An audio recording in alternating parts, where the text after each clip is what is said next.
After David had killed Goliath, King Saul called for David. Saul explained that he would not allow David to return home to his father. From then on, David was successful in every mission Saul gave him. His success led Saul to make him the leader of all his soldiers. This decision pleased all of Saul's people, as David was well liked by everyone. He was especially favored by Jonathan, Saul's son. Jonathan grew to love David as he loved himself.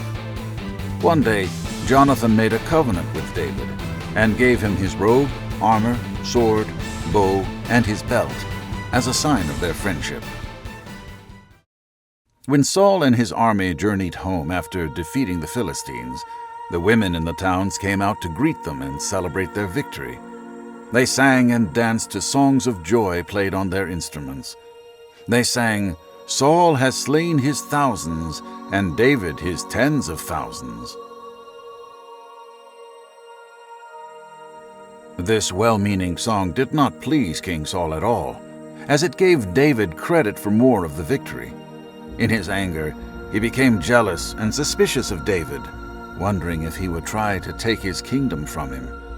From that moment on, Saul kept a close eye on David. The next day, as usual, David was playing his lyre for Saul when an evil spirit from God came on Saul.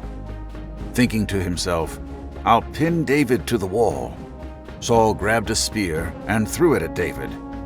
Saul threw the spear at David twice, but David dodged it both times. Because Saul could see that the Lord was with David and that the Lord was no longer with him, Saul was afraid of David. In an attempt to send David away from him, Saul gave him command over 1,000 men. David led the troops in their campaigns, and he was successful in everything he did because the Lord was with him. All of Israel and Judah loved David because he led them in their campaigns. Seeing how successful and loved David was made Saul's fear grow even more. After a failed attempt to have David killed in battle against the Philistines, Saul made a new plan to kill him.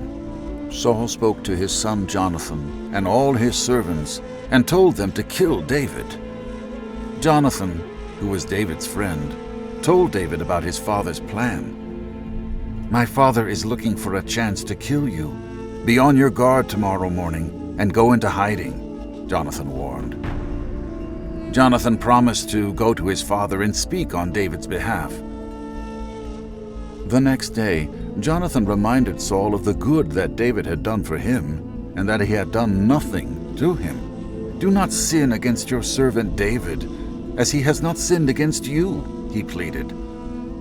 Saul listened to his son and made a promise, saying, "As surely as the Lord lives, David will not be put to death."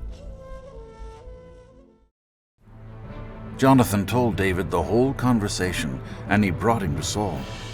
Life returned to normal, and David stayed with Saul as he had before. Once more war broke out with the Philistines, and David went out to fight them. He struck them with such force that they fled before him. One day, after he had returned from battle, David was playing his lyre for Saul when an evil spirit from the Lord came upon the king. Just as before, Saul grabbed a spear and threw it at David. The spear missed David and became stuck in the wall. David fled to his home. Saul sent messengers to David's house to make sure that he did not escape in the night. Saul wanted them to bring David to him in the morning so that he could kill him. Michal, one of Saul's daughters who had been given to David to be his wife, told David that he needed to leave. She warned her beloved husband, "If you do not escape tonight, tomorrow you will be killed." Michal helped David get out of their house by climbing out a window and down the wall so that he could escape unseen by Saul's men.